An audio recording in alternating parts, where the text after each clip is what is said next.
Hey there, guys. This is Cole. Welcome back to another movie review for the season of October. And today's Halloween horror movie review that I'm going to be doing is. And today's horror movie I'll be reviewing for this October season today is the 1983 Stephen King movie adaptation, Christine, directed by John Carpenter, which this is one of my favorite John Carpenter movies. It was not directed by John Carpenter, but if I do get time this month, perhaps, because I do like this movie, maybe I will review. I might possibly review Cujo this October if I get time. We'll see if that happens or not. But yeah, and there were two Stephen King movies of 1983. This movie and Cujo, which I do like Cujo, but I personally prefer this movie. So what is the plot to the 1983 Stephen King movie adaptation, Christine? The plot of the movie is as follows. Unpopular nerd Arnie Cunningham, played by Keith Gordon, buys a 1957 Plymouth Fury, which he names Christine. Arnie develops an unhealthy obsession with the car. To the alarm of his jock friend Dennis Golder, aka character played by Josh Stockwell. After bully Buddy Repperton, played by William Ostrander, defaces Christine, the auto restores itself into perfect condition and begins destroying anyone who messes with it. Determined to stop the deaths, Dennis and Arnie's girlfriend, Lee Cabot, played by Alexandra Paul, decide to destroy Christine. So it's a rather simple plot, and this is based off a Stephen King book which actually came out the same year the movie did. I believe the book came out in January of 1953, but the movie itself released on December 9th of 1983. And so how was this movie received when it came out, and how was this movie made? Well, in 1976, John Carpenter directed an action movie called Assault on Precinct 13, and when that movie came out, it received positive reviews from critics and audiences, and was a smash hit at the box office, putting John Carpenter on the map.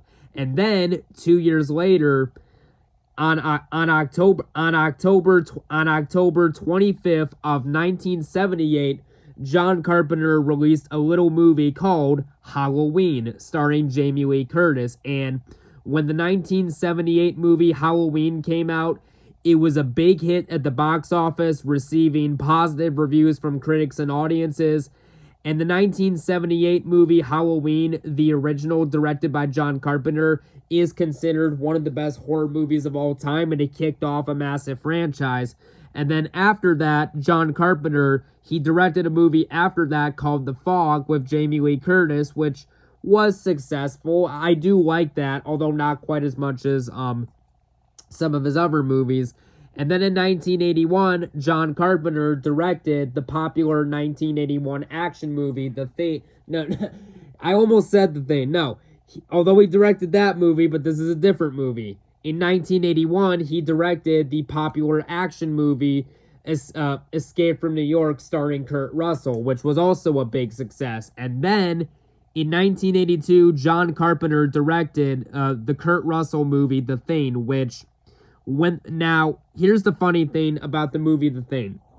Nowadays, the 1982 movie The Thing is considered one of the best horror movies of all time. But when that movie initially came out, it was not a well-liked movie when it initially came out, and it bombed at the box office. However, in 1992, about 10 years after John Carpenter directed The Thing, the 1982 movie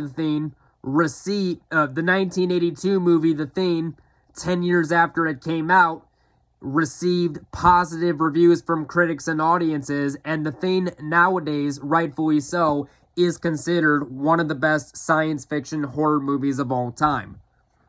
But because The Thing did not do so well for John Carpenter at Universal in 1982, John Carpenter decided to part ways from Universal so he could do a different movie with a different company. And John Carpenter decided to direct this movie, Christine, from 1983, which, like I said, I do really like this movie, and I do think personally this is one of my favorite Stephen King movie adaptations, despite there being differences from the book. And one thing I will say that I do really like about this movie's got a really good cast. You got Keith Gordon as the main character, Arnie Cunningham. You got John Stockwell as his best friend, Dennis Golder. You got Alexandria Paul as Lee Cabot, which is Arnie's girlfriend. You got William Ostrander as Buddy, the bully, and Robert Prosky as Will Darnell. And when this movie released on December 9th of 1983, when this movie came out on December 9th of 1983, it received decently positive reviews from critics and audiences, and it was a hit at the box office, making $21 million worldwide off a $10 million budget, and over the years has gained a cult following. And like I said, I really like this movie. In fact, this was actually the very first John Carpenter movie I ever saw, believe it or not. Like, this was the movie that introduced me to John Carpenter. And then in 2018, after I watched this movie, the movie of his I watched right after this was the 1978 movie Halloween, which is still the best of the franchise. But I'll try to if I get time this month, I'll cover that movie. But anyways, without further ado, let's get into the movie. So the movie starts off where it takes place in this. So the movie starts off in the year 1957 in an auto repair shop called Darnell's Auto Repair Shop, where a whole bunch of cars are brought in for like repair and stuff like that, like a whole bunch of nice looking cars, and one of these cars happens to be a red car, the Plymouth Fury, which you can see on the Blu-ray cover here. And early on in the movie, there's a guy who he's trying to inspect the car because he thinks something isn't right with it. But and one thing I will say, this is an effective opening scene where the guy is basically inspecting the car. Like, he has the car lid, he has the roof of the car, the front of it lifted up in the air. And then by itself, it just slams on the guy's fingers, and the guy screams bloody murder. And then he basically walks away with with bandages wrapped around him, and that's a rather effective scene. But I like how before then the movie was playing the song "Bad to the Bone." I like that's how this movie started off. I mean, come on, how many horror movies are gonna start off like that? But then the movie cuts to many years later in present day 1983, where we are introduced to our two main characters of the movie, Dennis Golder and Arnie Cunningham. And Dennis drives his car to Arnie's house to, pick him up and stuff like that, because Arnie has to go to school and stuff like that, because Arnie doesn't have a car yet. And we learn in the movie that the main character, Arnie Cunningham, he's a bit of a nerd. He's not a very popular kid at the school and stuff like that. In fact, there's a bunch of bullies that pick on him. Like, for example, there's this bully by the name of Buddy who's like an absolute jerk to him. I mean, there's an entire scene where Buddy and all of his friends, like, they're literally bullying Arnie Cunningham. He basically uses a pocket knife, and he basically cuts the lunch out. He basically cuts the paper bag open that had Arnie's lunch in it, and it spills out on the ground and stuff like that. But then Dennis, which is Arnie's friend, tells the bully to knock it off and stuff like that. But then they get into a whole fight, and then the principal arrives, and the principal basically makes the bully turn in his knife and stuff like that, and Arnie Cunningham and his best friend, Dennis, are able to go free and stuff like that. But then, later that day, on the way home, Arnie Cunningham, as well as his best friend, Dennis Golder, they basically meet a next-door neighbor named Will Darnell, who was played by Robert Prosky, who he specifically has the red car that slammed on the guy's fingers in 1957 in his backyard, but it's basically all rusted up now, and it's not in good condition to say the least. And Arnie basically asked the guy, okay, how much do you want? How much money do I have to use to pay for your car here? And he says, like, I'll give you $300 for it, and Arnie agrees to it. However, when Arnie Cunningham and his best friend Dennis go to Arnie's house, Arnie's parents are not too happy at the fact that he bought a car without their permission, and they make him return the car. And then Arnie brings it to a scrapyard called Darnell's Auto Wrecking, and the guy there, and his main boss, and he gives the car to his main boss and stuff like that for them to put in the workshop and stuff like that. But Arnie cannot resist. Arnie decides to get his car back and stuff. Arnie decides to get his car back so he can basically have it. And throughout the course of the movie, like he has a really unhealthy obsession with the car and how much he likes it and stuff like that, to the point to where it does affect some of the friendships he has in the movie. Another thing I think really works well about this movie is the direction by John Carpenter. You know, like John Carpenter is one of my favorite directors of all time, and one thing I think John Carpenter always nails really well with his movie is he nails the direction, he nails the acting, the soundtrack, and pretty much the great character work, and pretty much everything you need to make a great movie is all in this movie. But later in the movie, Arnie Cunningham's and later in the movie, Arnie's best friend, Dennis, he's basically playing football on the field because he basically plays for the school team, and basically Arnie's friend Dennis, he basically gets into a terrible accident where he breaks his neck and his legs, and he's basically escorted to a hospital and stuff like that. And like a good friend should, Arnie Cunningham, he shows up to the hospital in the room to visit his best friend Dennis. And one thing I will say I do think works about this movie is the relationship that Arnie has with his friend Dennis. Honestly,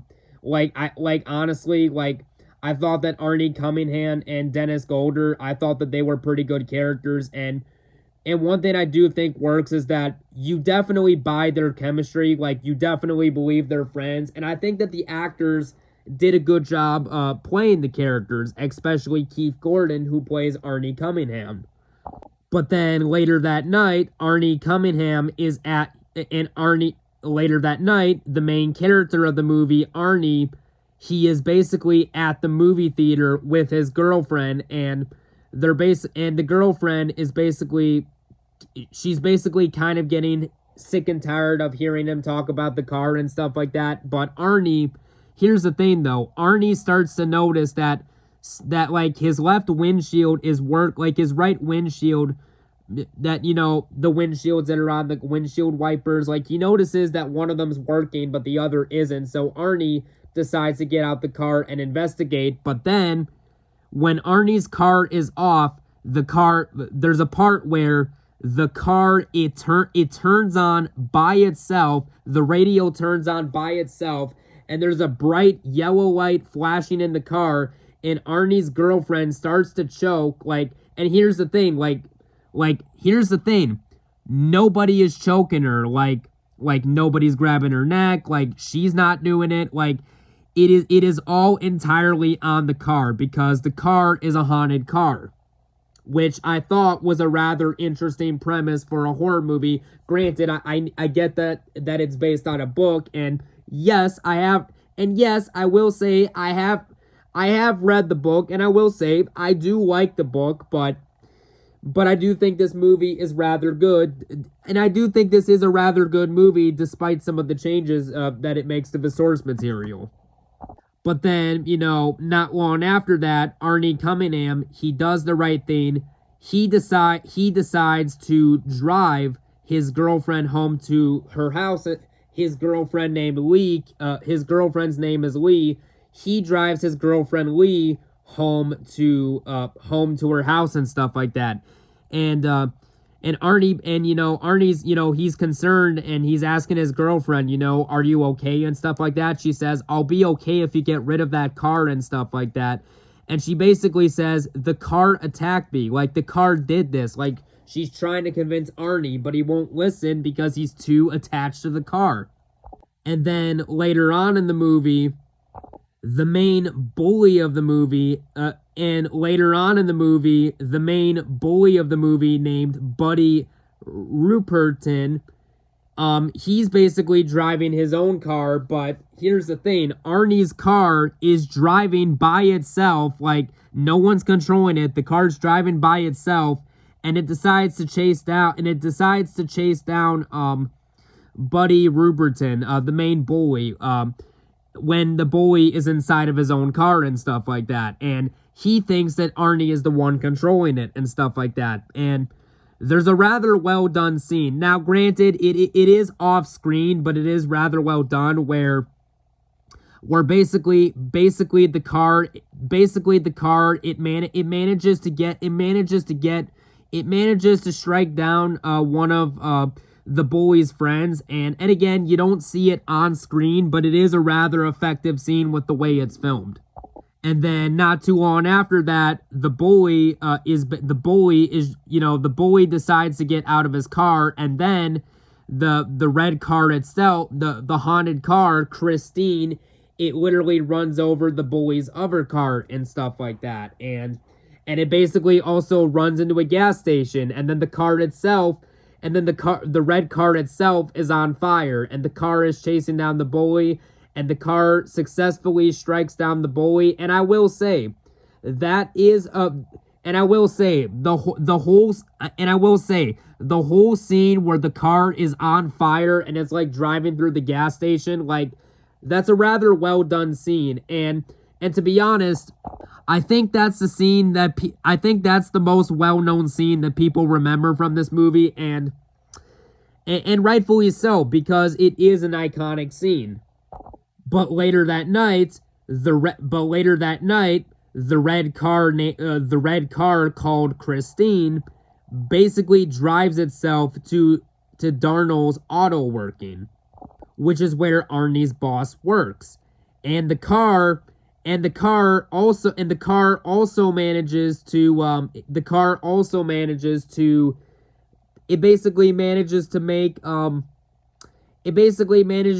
Arnie's boss go to sleep forever, if you know what I mean.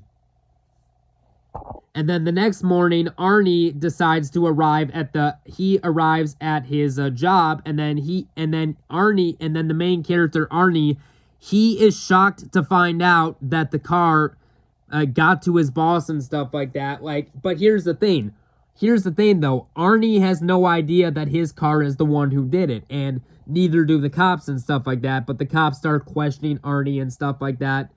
And here's the thing though, the bully himself completely, and I'm not joking, the bully himself completely destroyed the car. And I mean, like, the car was totaled. Like, the glass windows were broken, the mirror was destroyed, the radio was destroyed. Like, the car was crushed into oblivion. But because the car is haunted and it has powers, the car perfectly put itself back together. And I will say, 42 years later, the practical effects still hold up really well in the movie, especially during the scenes when the car puts itself back together. And the whole finale of the movie where Arnie's best friend Dennis and Arnie's girlfriend decide to destroy the car with like a bulldozer type of machine, but it has like a crane, like bulldozer. I don't really know the technical term, but like basically the whole scene where they end up destroying Arnie's car is a rather well done scene. Now, do I have any negatives to the movie? I guess if I really only have one negative, I'm not too big on the ending, because this movie, with the way this movie ends, which I'm not going to spoil for those who haven't seen it, the way it ends, it kind of teases a movie sequel, but the movie never got one, so So in a way, that's a negative, but other than that, Christine from 1983 is a pretty good Stephen King movie adaptation and one of John Carpenter's, one of the best movies that John Carpenter has directed. So yeah, really good movie on the whole front. And anyways, guys, that was my review for Christine. And if you guys are wondering how I'm gonna rate Christine, here's how I'm gonna rate this movie. So overall, if you are a fan of Stephen King movie adaptations and a fan of John Carpenter as a movie director, this movie is definitely worth adding to your collection, and I'm going to recommend you buy it on Blu-ray. And on a scale of 1 to 10, I am going to give the 1983 movie adaptation of Christine a 9 out of 10 and a 2 thumbs up. So yeah. Thank you guys so much for watching my review, and yeah, we'll catch you guys for the next one. Bye-bye now.